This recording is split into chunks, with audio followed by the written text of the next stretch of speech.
Михайловски и Богоевски, побаравте реформи во ВМРО ДПМН и внатрешна демократија, за возврат добивте разрешување од партиските функции. Ги очекувавте ли овие потези од партијата? Да, го очекувавме. Свесни бевме пред да ја почнеме иницијативата дека ќе најдеме на таков одговор. Дали Никола Груевски и Богоевски искомуницира со вас по настапот во петокот во кој што ја објавивте практично иницијативата за реформи и внатрешна демократија во партијата? До сега не сме добиле повик за комуникација на темата која отворивме, демократија и реформи во партијата. Единствено што имаме добиено како порака тоа е разрешување на нашите активисти од партиските функции и разрешување на сите комисии, партиски комисии и председатели на комисиите од извршниот комитет. Логично е поради предпоставка кој од сите нив се наши активисти. Логично е прашањето зошто токму сега? Кој беше мотивот токму во овој период веднаш по конституирањето практично на новата влада? Го одбравме тајмингот сега затоа што не сакавме пред парламентарните избори да излеземе со ваква иницијатива, за да не биде таа иницијатива искористена од страна на другите политички партии, бидејќи ние сме пред се лојални членови на партијата и во изборите активно бевме вклучени за да оствари максимален резултат во ВМРО ДПМН. По изборите чекавме да видиме дали во партијата ќе се отвори дискусија суштинска за тоа кои се причините што партијата се најде во оваа ситуација и кој е планот на партијата за враќање на угледот и повторно допивање на факторизација како предуслов за формирање на некоја идна влада. Кога видовме дека нема таква дискусија и не се отвара таква дискусија, туку се предлагаат реформи персонални само, ние свативме дека на тој начин не може да се постигне посакуваниот ефект. А тоа е ВМРО ДПМН суштински да се реформира со цел да излезе од оваа криза ќорсока кој што денеска се наоѓа, за да може да се факторизира и да може да биде повторно сила и партнер за формирање на некоја власт во Република Македонија. Но аргументот на дел од раководството на партијата е дека сепак партијата победила на овие избори, односно добила колку 51 пратеник, ако не се лажа. Па тука лежи проблемот што со 51 пратеник добиен на изборите, партијата не успеа да формира влада. Значи партијата, членовите на партијата, органите успеа да победат на изборите, а сепак партијата не успеа да формира влада. Значи има некој суштински проблем кој што треба итно да се реши со цел партијата да излезе од овој ќорсокак. Богоевски, зошто не се обидовте внатре во партијата туку на ваков начин да излезете јавно и да обелодените дека формирате иницијатива која ќе бара реформи, односно демократизација во партијата? Па, најдобар одговор на тоа прашање го добивме вчера и претходните денови. Едноставно не постоеше можност внатре во партијата да се потегне некој процес во кој може слободно дискутираме и да разговараме на темите. Ние овие теми ги имаме отварени претходно во партијата.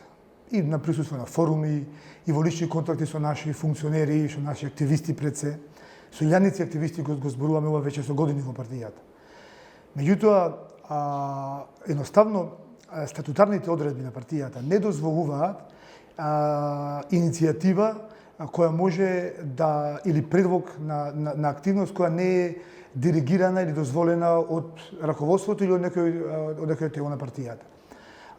На овој начин, бидејќи само вака можеше да се слушне гласот на членовите, ние сме сепак само гласници на оно што сакаат да го кажат членовите со години и години во партијата.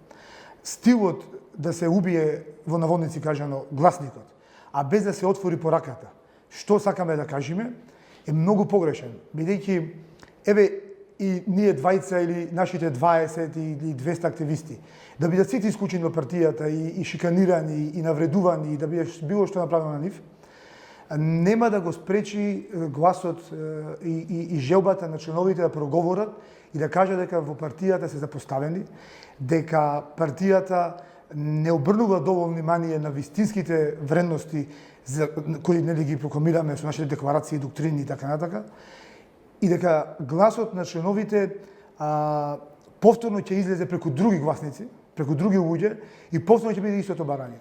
Ги повикавте да би се приклучат и исклучените членови. Дали од петок до денес има некаков развој во оваа насока?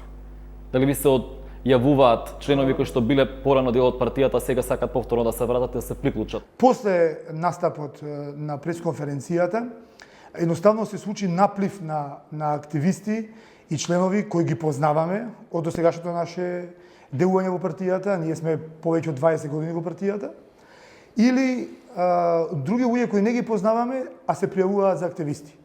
Во овој момент воспоставуваме и дополнителна структура да се канализираат сите заинтересирани, да може да се насочат во иницијативата на прав пат.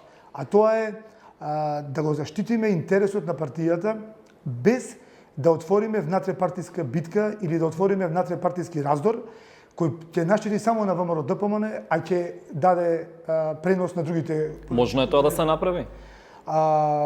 Не само што е можно, него ние гарантираме дека никогаш мотивот не бил внатре-партиски раздор или било каква штета на ВМРО ДПМН. Напротив, мотивот е да се засили единството во ВМРО ДПМН, бидејќи демократијата ги обединува сите. Правото да се најде себе си секој во телата на партијата ќе ги обедини сите структури во партијата. А доколку остане овој стил на непоправлива грешка, доколку некој лично има кон некого некоја замерка, и ради тоа тој трајно исклучен од телата на партијата, единствен начин за негово понатамошно дејствување е или да замине од партијата или фракционерски да делува. И тоа е тоа што недемократски начин на дејствување е тој кој раѓаше, создаваше фракции и фракционерства. А вие не планирате фракционерство? Во никој случај. Добивате ли притисоци закани по настапот во петок од функционери во извршната власт и од членови на партијата? Јас лично не сум добил никаков притисок или закана, а спрема некои наши активисти има појави на уцени закани, кои негде и загубење на работни места и така натаму, но верувајте дека секој ден се повеќе и повеќе се охрабруваат и се повеќе и повеќе се зголемува бројот на членовите на партијата кои што препознаваат дека нашата цел е всушност да направиме повторно силно ВМРО ДПМН, кое што ќе ги спречи членовите и од реваншизмот и од одмаздите и на СДСМ, сега со промената на власта и со доаѓањето на новите извршни функционери. Бидејќи во моментот како што е поставена партијата, нема сила, бидејќи нема углед, таа е меѓународно и внатрешно изолирана, да ги заштити членовите. Медиуми блиски до ВМРО ДПМН пренесува еден статус на Антонио Милошевски на Facebook, во кој што тој ве нарекува профитери, односно сето на кое што сте го правеле било од лукративни причини, сега наеднаш кога сте ги загубиле практично тие позиции, излегувате во јавност бидејќи немате, условно кажано, финансиска поддршка, односно немате на што да се подпрет. Дали е тоа вистина и што конкретно сте работеле за партијата, сте биле толку платени? Го видов статусот на Антонио Милошевски, јас искрено многу се изненадив, бидејќи ние со Антонио Милошевски заедно сме биле активисти во подмладокот на ВМРО ДПМН 97-98 година, кога заедно сме извојувале првата победа на ВМРО ДПМН. Понатаму со неговата поранешна сопруга и фамилиарно сме се друшеле, некојаш и нови години сме славеле и јас лично се изненадив од каде и кои се мотивите за толкава омраза во еден текст. Јас го уверувам дека мотивите се силно ВМРО ДПМН, силно ВМРО ДПМН кој ќе биде повторно најважниот фактор во Република Македонија. Мислите дека ова ќе успее со оглед на тоа што претпоставам дека еден дел од членството сепак се уште го поддржува актуелниот лидер на партијата и раководството? Знаете, прашањето е малку тешко да се одговори ако се прифати тезата дека дел од членството го поддржува лидерот, а дел од членството не го поддржува лидерот. Ние на членовите не им викаме да не го поддржуваат лидерот. Или не ги повикуваме да не поддржуваат било кој во партијата. Сите ние поддржуваме ВМРО ДПМН. Реформата на ВМРО ДПМН ќе успее. Тоа дефинитивно. Работата дали ќе успее за 1 месец, 2 месеци, 2 години или 10 години. Поентата на реформите е ВМРО ДПМН повторно да собери позитивна енергија внатре во партијата.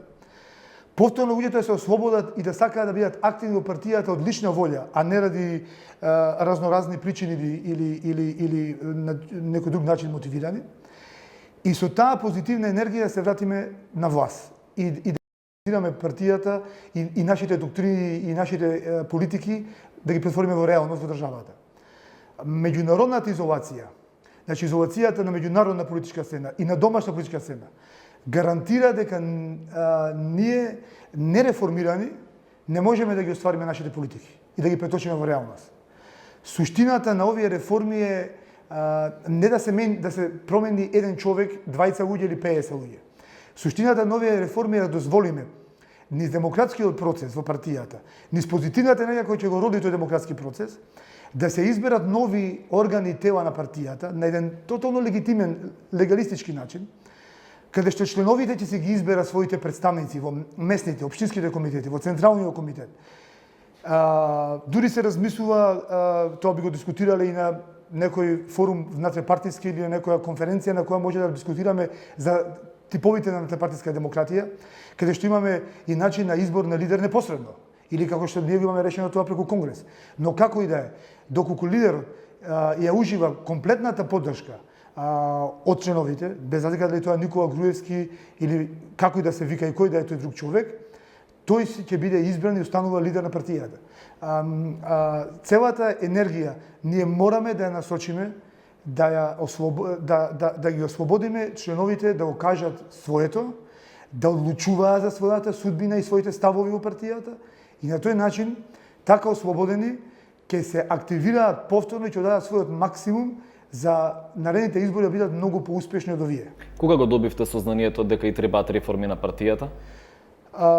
Видете сега, тоа јавно или тајно сме го дискутирале секој поединец различно. И ја лично цел период од действување во партијата.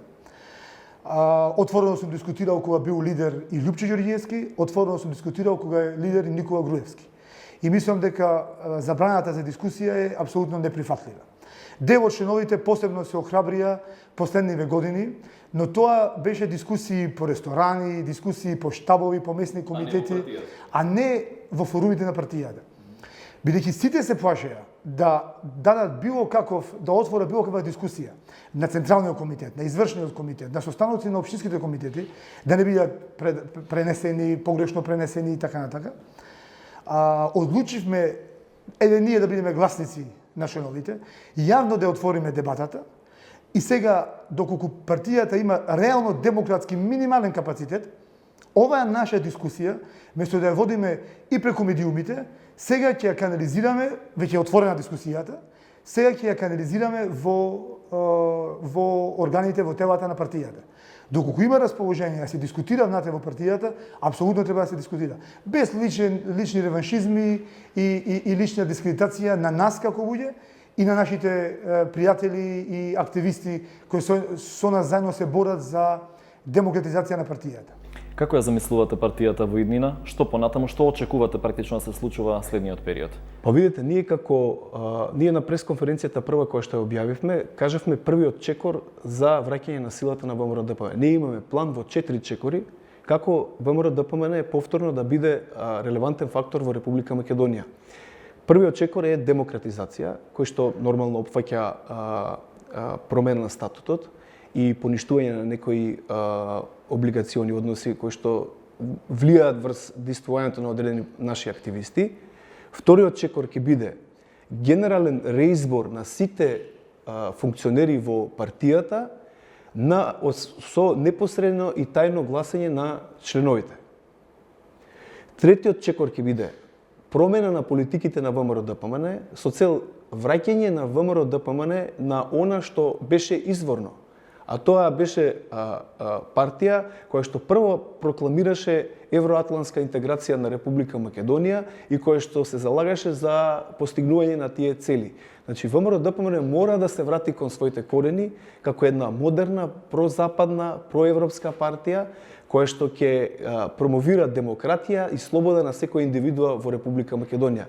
И нормално, четврт чекор е деизолација на партијата со цел повторно и внатрешните фактори и надворешните фактори да го прифатат фактот дека ВМРО како модерна и демократска и реформирана партија може да учествува во владата во Република Македонија. Дали имавте информација дека седиштето на партијата е под хипотека? Не. Како член на партијата, бидејќи во тоа време кога беше земен кредитот од една од комерцијалните банки за обезбедување практично на имотот на партијата на седиштето, вие бевте член практично. Да. И сте уште сте. Сум?